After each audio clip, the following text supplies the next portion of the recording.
it's post-lunch, so my brief introduction when I met Sadhguru way back. We're from advertising, so we usually sleep late and we wake up late. So my brief introduction was incredible. I said that, Sadhguru, I really don't know how will I be able to get up at 4:30 in the morning. He said, don't worry, I'll take care of that. And trust me, 4:30 in the morning there were drummers outside my door, drumming. And I'm not joking, it's a fact. I think post-lunch, instead of this bells, we should have drummers here drumming away so that we are all awake. So the context today is a very interesting one. Purpose, pivot, leap for the greater Bharat. Ladies and gentlemen, my personal journey in advertising, if I look at it, I've always seen that there's been one elegant thread that has kind of tied in brands to humans.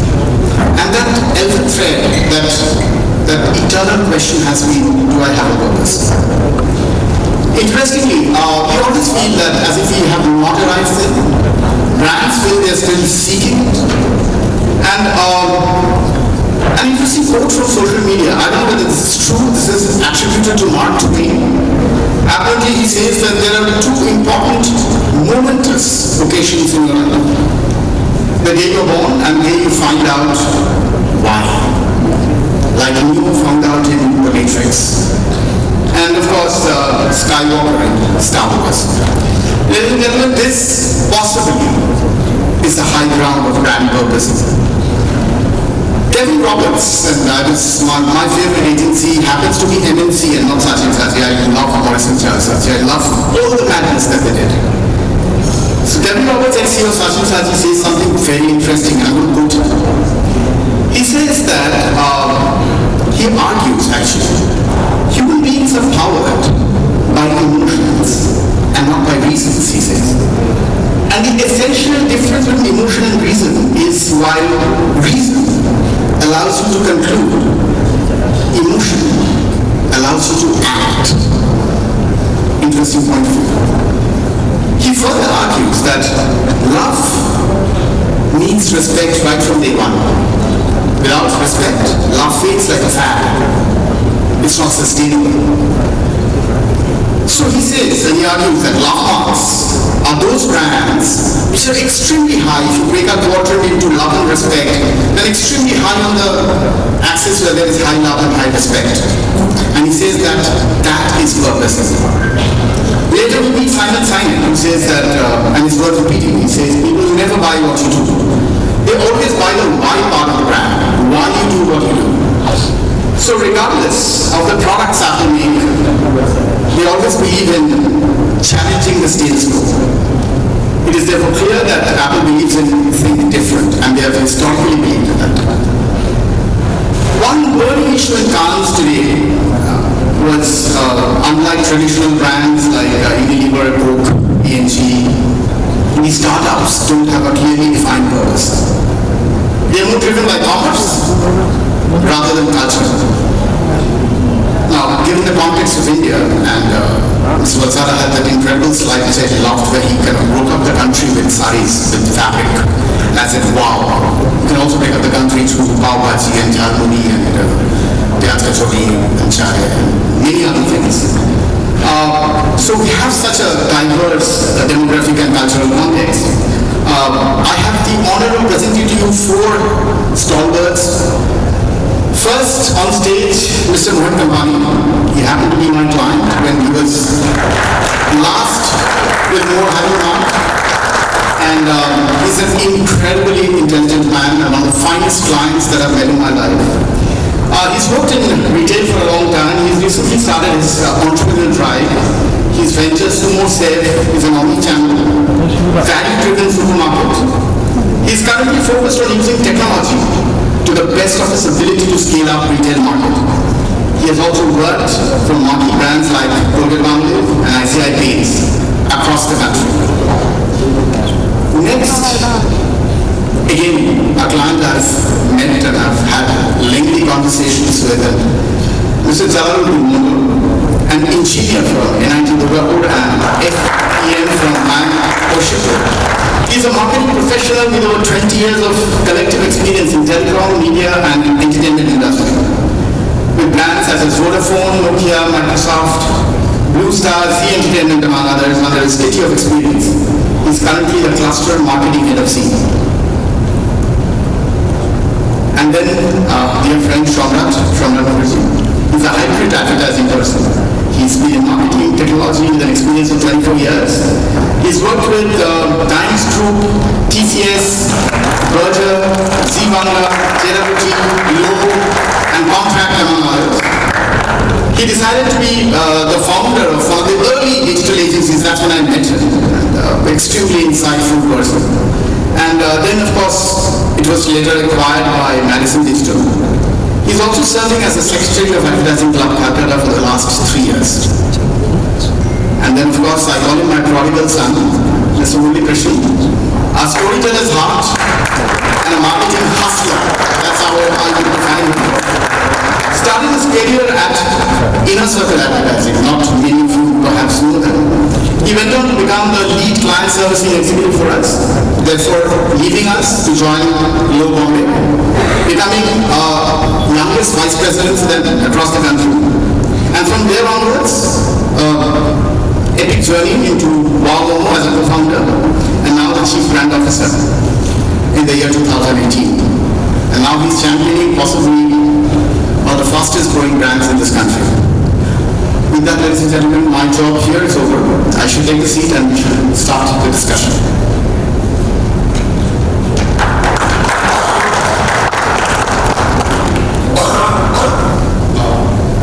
I think this was brilliant. So I know we are short of time. I know we were pushing for a little extra, but I will just have half an hour.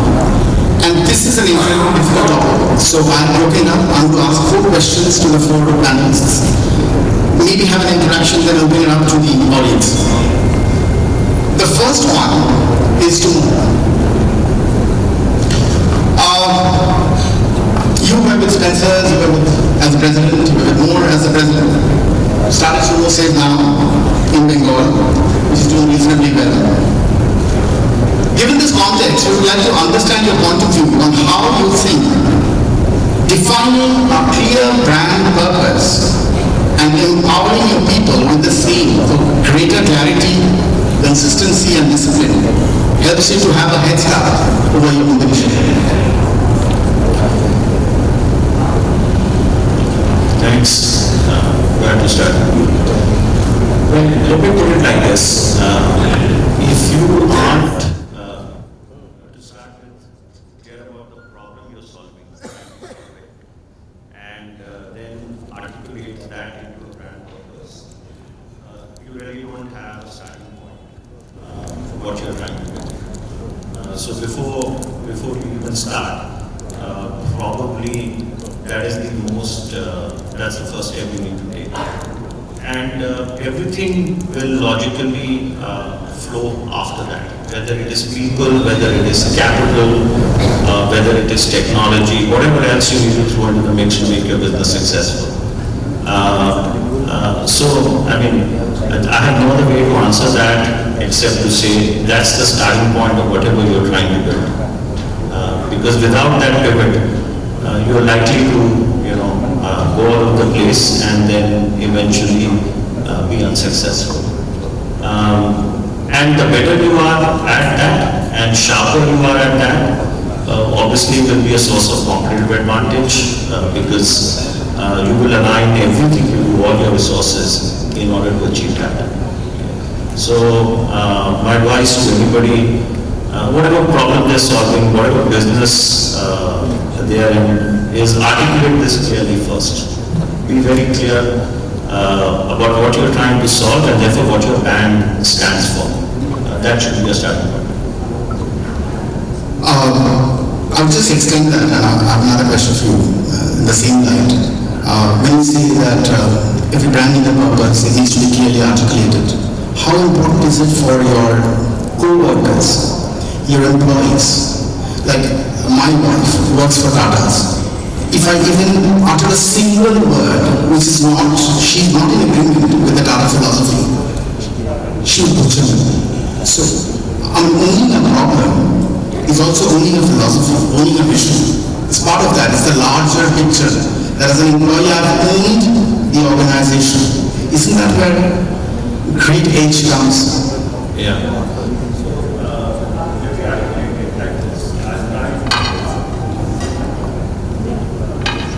Is that, yeah. So I'll try and articulate what we are trying to do and maybe that will make it clearer. So the consumers we try to serve, which are middle India or Bharat consumers, the 180 million out of the 307 million households now, which are almost 50% of consumption for food and grocery. Their primary driver is value. And what we are trying to do is deliver it to them in a way that they feel smart and get a sense of achievement. That's where we start from. That's what we want to stand for. Now, the moment that is clear, everything which follows as a retailer becomes crystal clear. What is our pricing strategy? What is our assortment strategy? What is our technology strategy? Where do we prioritize our spends in terms of capex? What kind of people will we hire? So everything flows from there. So after articulating that, we actually went about and even articulated all key retail processes which are aligned to that. So for instance, if after having articulated this promise to our consumers, we go about and in one process completely contradict it, obviously we will not succeed. Okay. So this has to be central. I think in every discussion, the promise to a consumer needs to keep coming about and we need to get constantly reminded about it. In fact, that we've given a pen portrait to our consumer, we call her Shamla. And we've got a blow-up of her in our conference room. So it continues to remind her that that's the reason we are there to, and we exist. Thank you. Thank you. I'll take the next question to Mr. Murali Krishnan.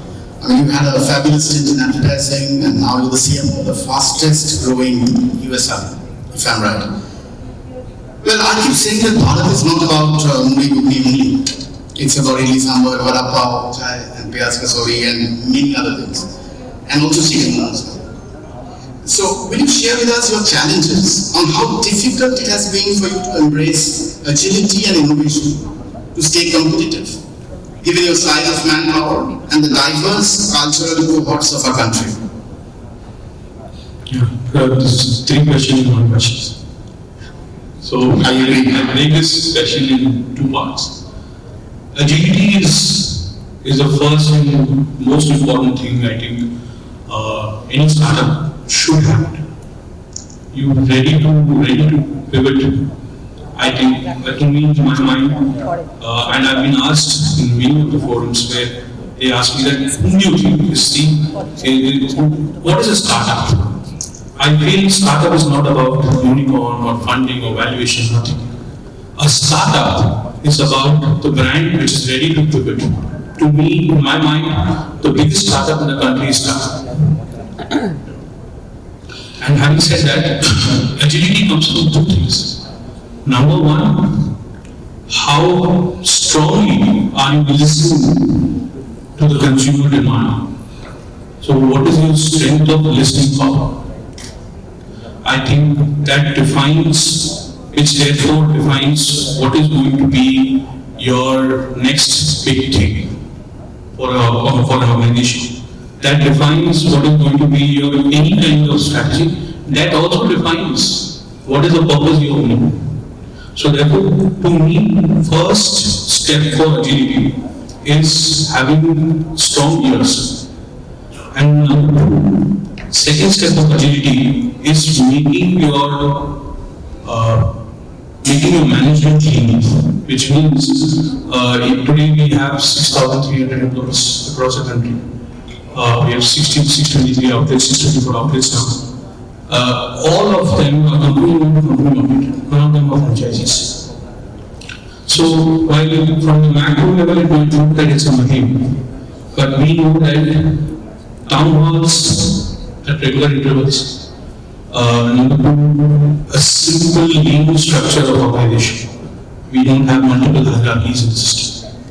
And regular conversation with the lowest common denominator. these three things have helped us to scale up where we have scaled up. Even to an extent that if you ask me, I might exactly tell you all those employees names who joined 6 months before, because we are that connected at the ground level. So this is the agility part of it, and therefore agility is itself is a matrix. You have feedbacks which is constantly coming back to you. You have customer centricity program that is coming back to you, which you keep running. Your digital team that constantly sits, looks at the feedback loop, understands where are the problems. Therefore, we have a huge training network. The training team ensures that such problems, which problem could have happened in a Pune store, can also happen in Delhi store. How do you stop that? So that learning which you see on ground, how do you pass it on to other, important channels? So this is the agility part of it. Second, which I personally feel that pivoting has helped us to reimagine every single city as a country in itself. And we have this goal we call ourselves that we want to become the 4-kilometer brand. If you are top of mind within the 4 kilometers and reach out to every single household, you become a brand in itself. So in India, you can't be a brand, you can't be a great retail brand only if you have a macro strategy. I personally feel that until unless you don't become a brand for the 1,000 people living around your vicinity, you can't be a brand for the country. So the 4-kilometer rule we have for marketing, for brand building, for branding team, we have it for the digital team, we have it for the operations team. Before we even lock a location, we have a household counts that come to us. We know what is the household count. We have an engine, a data engine which tells us how many Maruti cars are there in that locality, how many ATMs are there, which are the ATMs. Samrat, I've seen the entire package. How many ATMs are there? Which brand ATMs are there? Is it an SBI ATM centric locality, or is it an Axis Bank ATM centric locality, or it's an ICICI Bank ATM centric locality? So all those factors go in when I create the data pool, and therefore pivoting with a purpose to that particular data pool is very micro, is hyper local. I think so. These are the two major factors. I think agility comes when you are listening to people, and customization or personalization happens in India when you are hyper local in experiences. Like for example, whenever we do store opening, we do a blood donation camp wherever we see elderly people. We do a football competition at the Pada level or a club level. Similarly, when we launched, say, Chennai, we started, using religious occasions as a very important part for ourselves. So we do Pongal competitions in Chennai, right? So there might people look at the brand saying that why is Wow Momo doing a Pongal competition? But to me, Wow Momo is not brand Wow Momo; it's a brand Wow also, right? Which is being fueled. So hyper localization and is the way forward. So I feel and a brand that balances between this agility and hyperlocalization it finds a way to scale. If you do and again, like you said that India is not only Muri Ghogni. It's today in every second household of India behaves in a different way. When we were kids, today I was part of a consumer focus group the other day, and where the kid is telling us that the parent is telling us that his son, who's 4 years old, is hooked on to entire K-pop songs, and now wants to have noodles, even if it's a Maggie at home with chopsticks. So that's the changing world for us. You didn't have kids at 5 years old wanting to have sushi for dinner. You didn't have, so the entire culture overall it's changing. And it's changing in a very weird spectrum. At one end, we are becoming global. At the other end, we are expecting hyper-local experiences. So, for a food brand, it's even more challenging because we have to serve the best dal makhani that tastes like home, but you should get a feel that it's come from a very good restaurant, and it has to come equally hot after traveling for 45 minutes, not spilling by Uber bike ride. It must be raining, it must be peak of heat, but the taste of dal makhani should be perfect. So it's a very big challenge for us.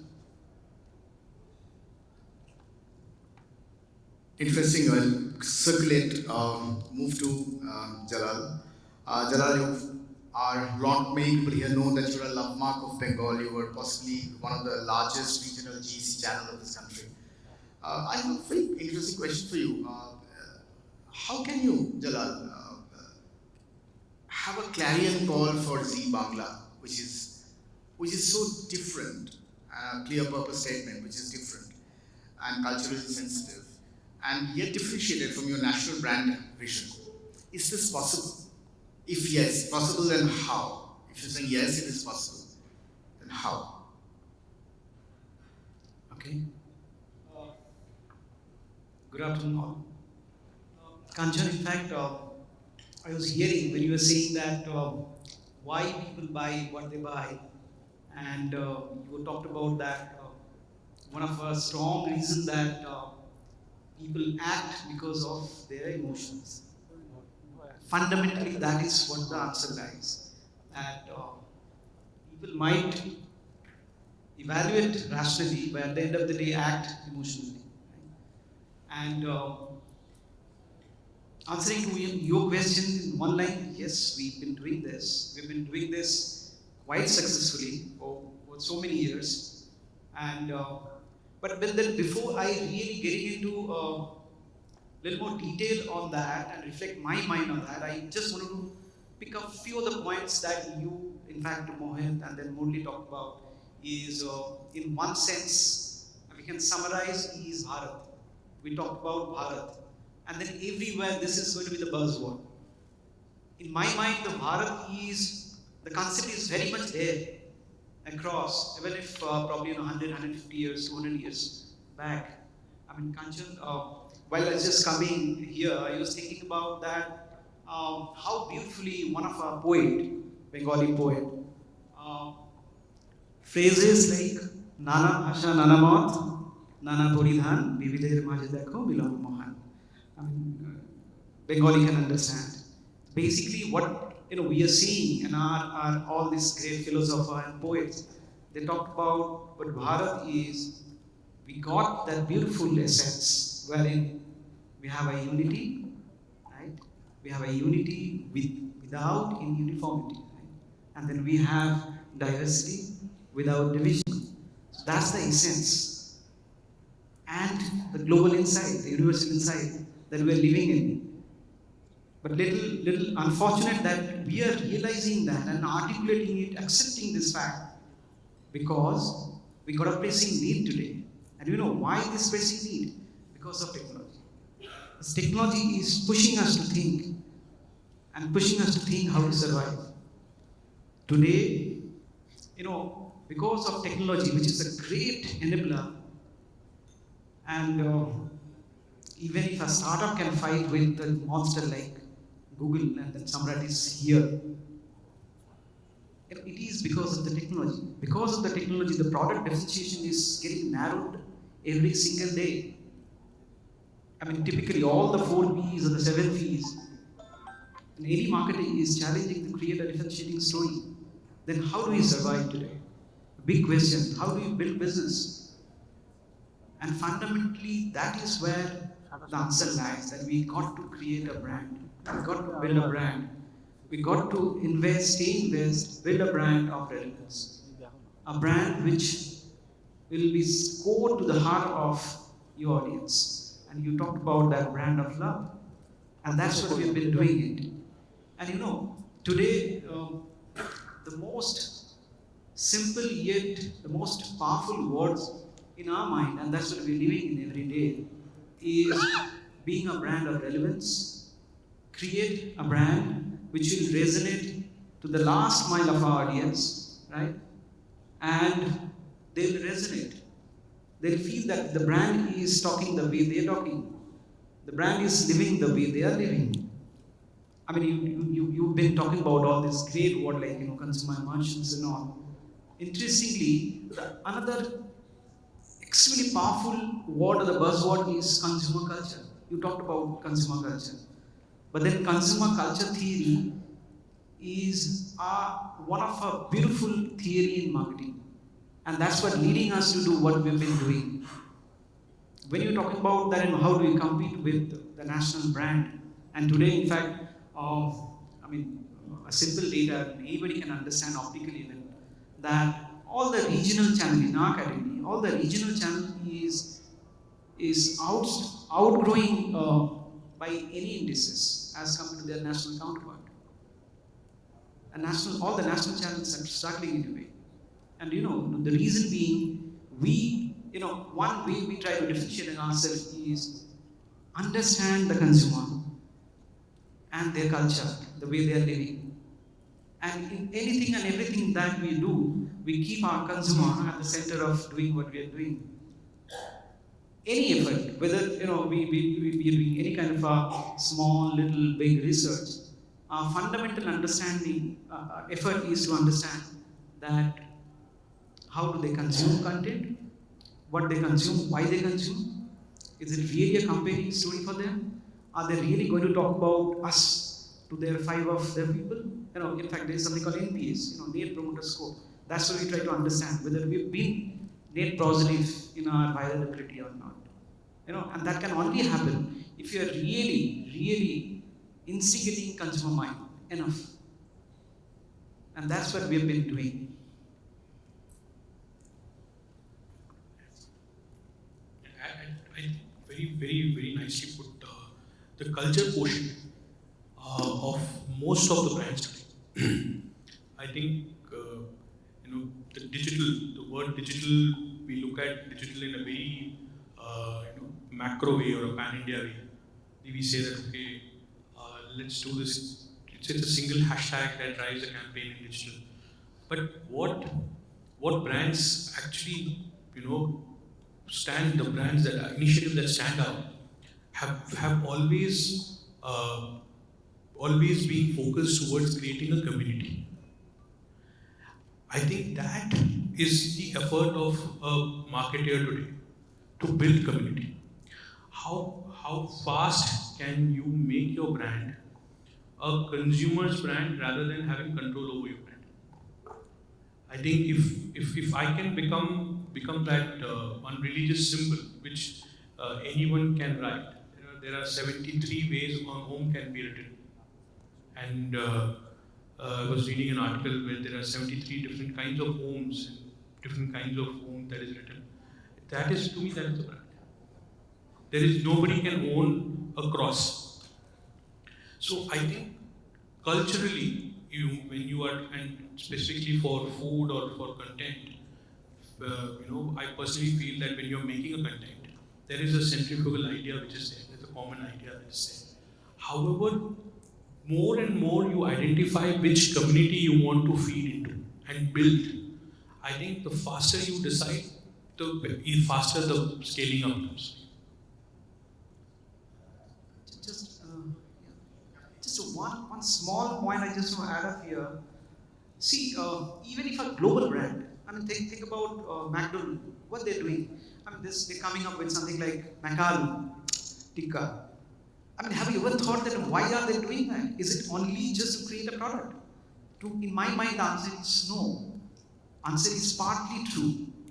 Why they're doing Makalu and stuff like that, they want to really, really give a strong message to all of us, being a consumer, that they are trying to be someone among us. The brand as a person, and that person needs to be just like us. Yeah?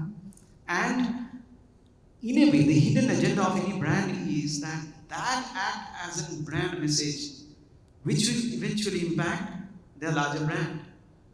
You go to any McDonald's, you'll see that their bread and butter product is selling more than this small little innovation that they are doing. So that's the beauty of brand. No, I totally agree. In fact, you wanted to say something, Mohit? No, please.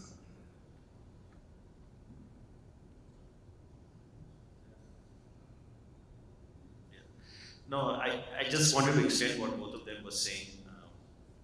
And to me, a brand is truly made when consumers trust you implicitly. That is what I want to achieve as a marketer. Okay. Many years back, we launched a store, and after a few months, I called the store manager and asked him how are consumers reacting to our pricing. So, boss, you don't need to worry about pricing anymore. They don't even look at the price labels now. They trust us. And ultimately, as a brand, that's where I aspire to reach. Whether I put up a price sticker, whether I put any communication, etc., that's there. And I think there are various routes to it. For the interest of time, won't go there. But you know my views on this. To build great brands which consumers trust, the grind is always slow. And the route, to my mind, is always a route of advocacy and organic building. I think one of the disservices we've done to ourselves, other than digital, is what quantitative easing has done, which is give easy money. And easy money has led to a lot of flashbang spending. I love this conversation. A room full of advertisers, I'm eating into your wallets here. But I think that's possibly the worst route to take to build sustainable brands which consumers trust. I won't name a company, but in IPL it spent 11 crore rupees in 6 weeks to take their daily orders from 7,000 to 17,000. Okay, IPL got over it down to 8,000.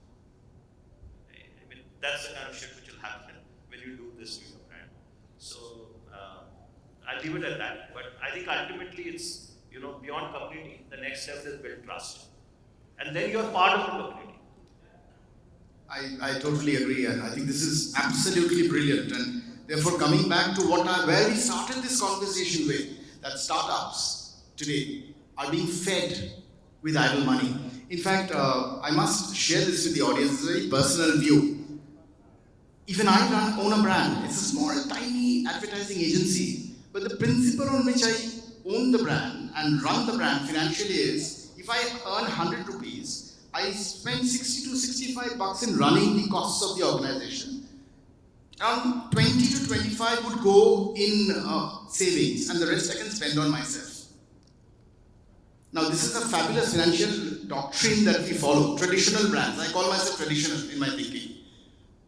These future brands are eating into their future share capital, future fund, blowing it up right now. So obviously they'll go bust. I'm sorry, this is my subjection. I stand corrected, but I want some fireworks here.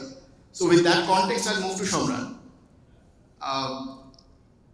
I come from the same point of view, Samrat, that Bharat stands for many things.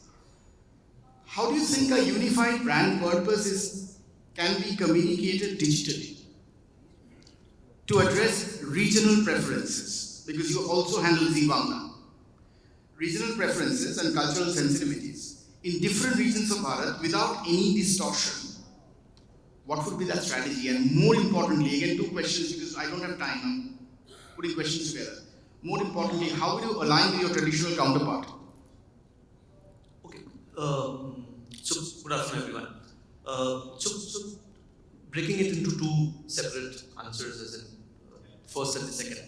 So when it comes to as in communicating a brand to this different segments of audience or the different cultural sets that we have within India, the multiple kind of audience who speaks differently, who thinks differently, the cultures are different. But at the core of it, as in for any brand, and if it is primarily a purpose-driven brand, so the purpose never changes.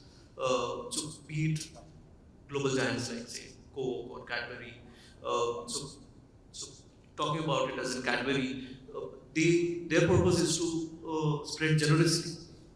And that's what they're doing. And if you see what they're communicating across India, it can be, they may be doing it in Bengali or in Hindi or in English at times, or they're associating with different cultural contexts. It can be sports, it can be, festivals. Everywhere, what their core message that they're spreading is about sharing, right? It's about giving, which again, as in tracks back to that their core purpose of being generous to people.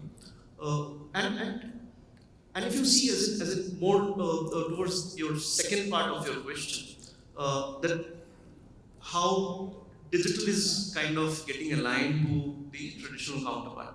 So to my mind, digital is not alienated from the overall media mix. It's part of a media mix where when we talk about as in say a TV, a radio, print. So we for a longer time as in we have kept it as saying that this is our mainline media and digital is another media. So to my mind, digital was never another media. So whenever we advertise, whenever we kind of, and the core purpose of running an ad is to kind of reach out to our customers, consumers, audience that we want to reach out to. And I think how we choose a platform is basis in whether we have the right set of audience in a certain medium. And that's the only factor that one need to consider on choosing a medium. So it's not about as in kind of how to align with the traditional counterpart. So there is no traditional or say new age. Of course, data, technology, these will evolve, and this is evolving in every kind of medium. So it's not restricted only to digital. As in even for TV, as in the way one can plan today has never happened earlier. The amount of data today that can get collected even out of a television show or say an ad getting distributed is a lot of data. So there is no divide in my mind, and more importantly, in terms of choosing a medium is completely basis if as a brand, as a marketeer, if you feel that my audience is using a certain medium, we need to kind of use it. And even within digital, there are multiple platforms and which can define themselves as medium in itself. So it can be a short format content, it can be a long format content, it can be textual, it can be visual in nature. But then it is all about as in spreading that one brand message, that the core message that is there, that needs to be told in a manner how your audience can understand. So to my mind, it's not that complicated. It's all about having the right mindset while working on something, and as well as while we are working on the media side of things, we also need to look at as the messaging side of things, as in the craft of it, the content of it. That needs to get aligned to that philosophy of the brand, the purpose of the brand. So when digital arrived to India, it came like a bazooka attack. It came to tell us that the end of the world is here. So yeah, we'll wrap up. The end of the world is here. No other media works. We are the new kid on the block. And for them, I think they started a new context of performance and ROI. But of late, I see a whole full circle happening, and digital agencies talking about chasing and championing ideas. And I find that very funny. So, and we have done this conversation multiple times, and as in, I never championed that thought. So for me, as in it was always building the top of funnel. So if you can spread that message across your audience, it will of course, as in digital is going to help you convert faster. You can align as in whom you have reached earlier, and they can become your easier conversion later on. But it was never for me, and I've been as in the audience with clients sitting, that has always been my thought. That digital is not only about performance. Yes, of course, it has given another kind of a push, for brands, and also if you see as a digital has also democratized the marketing landscape. So it is not only limited to the levers of the world who can spend in advertising. So there are smaller brand, local brands, how they would have reached out to their consumers without digital. They wouldn't have been able to take, say, run a print ad or even go up to television. But then digital has given them the kind of runway towards a certain set of audience with a smaller amount of money. And through that, they have been able to kind of prove themselves as in more of, as in they've understood, okay, this business is going to work. I've been able to reach out to these 1,000 people, out of which 10 people have kind of shown interest. Or have been able to convert. So that is, I will say, digital has kind of given that kind of a room for younger, smaller brands, which earlier was not there. In fact, I'll just add something. To most of the brand owners, digital is not about, for marketeers, digital might be, they might say ROAS and, all that ROAS and all that jargons floating around. But I personally feel for a brand leader, it has always been about the narrative. If you don't have your narrative strong, you run a 90-second TVC or a 3-second reel. It will not work for you. I'm constantly talking about in most of these places. Please don't loosely use the word performance marketing until and unless you don't have a solid team to read the data and understand the data. Performance marketing will lead you nowhere. You will be, overloaded with lot of what you call. I keep saying that you will have. It will be like a bull in the china shop. You will have a lot of energy, but you would have devastated the entire market. So to me, performance marketing is very tiny, minuscule, sub-segment of digital marketing or digital media or landscape.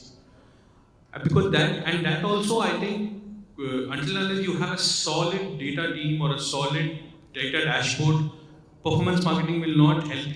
Like for me, I don't even own the funnel. As people, I keep getting this question about, my CAC. My LTVs and my what is performance marketing to me. I run an ad with Swiggy and Zomato deep links. I don't even know whether that ad actually got converted into an order because of data masking. So to me, I'm not even. But for me, what digital has done, and for a lot of brands, is opened up the barrier of 30 seconds, which I will. Which I would give it to digital, because it was the first time when the Tata Sky ad of jailbreak happened for a 4-minute ad. I don't know how many of us were growing up that time in advertising. That was the first time we saw what is a long format ad, and that was on YouTube, right? That jailbreak Tata Sky ad was the first ever long format ad Indians had ever attempted.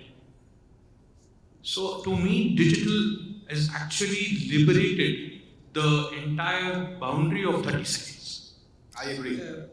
If I may just say 30 seconds, a little lighter note, in my mind, the entire digital marketing piece is very simple, it's well defined. You got to understand the fact that any startup, small, big, or anybody who is using digital as a medium, like any other media channel, media communication channel, you are dealing with monster. The monster like Google, the monster like Facebook, and they're doing business, simple. They're doing business, mind you, nothing is free. And therefore, they understand two things, hard currency or content currency. Either you give hard currency, hardcore money, pump in, do some kind of boosting, or you create great content, which is a soft currency for them. Invariably, that soft currency will build further business all these monsters. This is a fundamental fact, and we've got to understand this. Yeah, so Mohit has a meeting, he has to rush. We also are done. Thank you, ladies and gentlemen. We'll take a quick question, but before we move to the audience, we'll take about a couple of questions if you have. I have one last query to individually all of you. Do you think that startups are failing because of their lack of vision? They are more technology driven and more data driven and more revenue driven, and they don't have a larger purpose. I'll take a quick answer from all of you. Yes, no, whatever. No, I know. It's a loaded question, so I wish I had more time. I've been pretty close to this in the last few weeks. I speak a lot to venture capital, all kinds of investors. And to me, one possible reason why there have been a lot of failures is that technology is seeking a problem to solve and not the other way around. It's as simple as that. Okay, again, a victim of all the free money, whoever you want to blame, but really it comes down to that.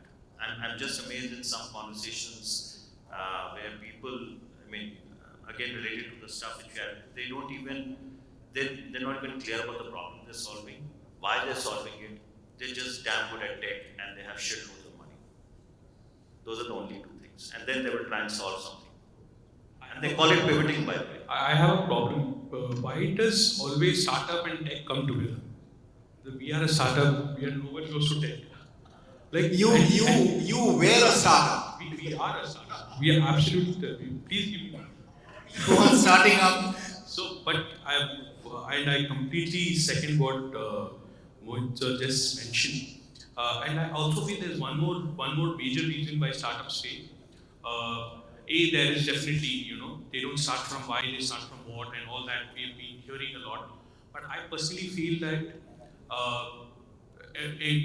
startups fail because people are today encouraged not to start with a consumer market fit or a revenue model understanding.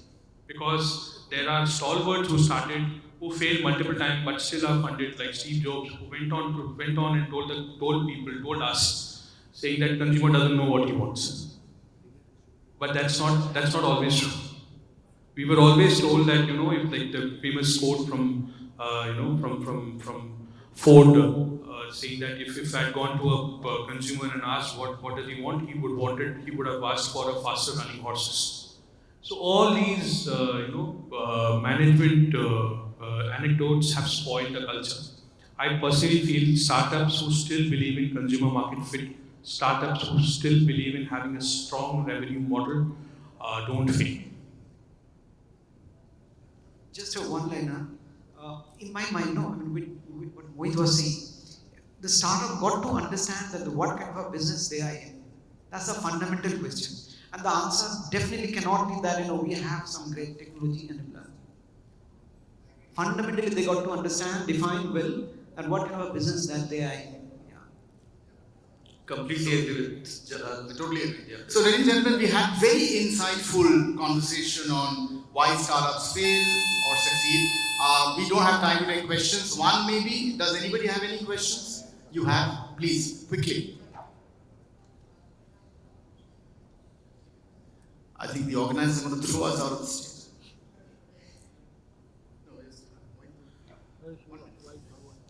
How do you differentiate your purpose from a different brand? That's it. Oh my God. That's a planning model. We'll discuss this offline. Okay. And we lived our lives doing this. 30 years in one line is difficult. How to ensure your purpose is not very generic or broad-based or something like that. That's it. Once more. Your purpose is not very generic or broad-based. Like if you go to EY, Ernst & Young, their purpose is very broad-based and generic. It doesn't resonate with anybody, I guess. Okay. Yeah, I guess. I take your point. But I have nothing to say. So that's your point of view. I take that. I concede. Anything else? I guess before we are thrown out, we will leave. Kanchan, if I can just sort of respond to one line. We do not have much time. We can have an elaborate discussion later. But the fundamental answer to your question is that how do you define our purpose, which will be different, which will not be like 36,000 feet view, is you've got to understand that emotionally. Kanchan was talking about that people react or act emotionally. And that's what you want. You cannot create a product differentiation. You've got to live with that challenges because of the technological obsolescence. It's very high. And therefore, the differentiation can only come from the emotional act.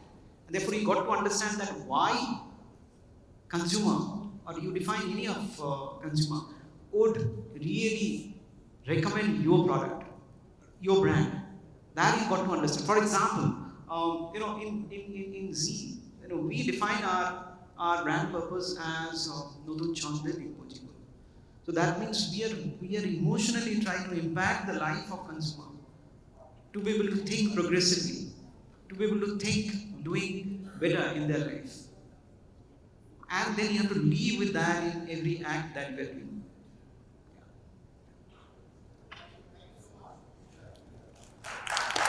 May I please request the panel for a photo op? And thank you so much for carving out time for us and sharing your insights. Let's give them a huge round of applause, ladies and gentlemen.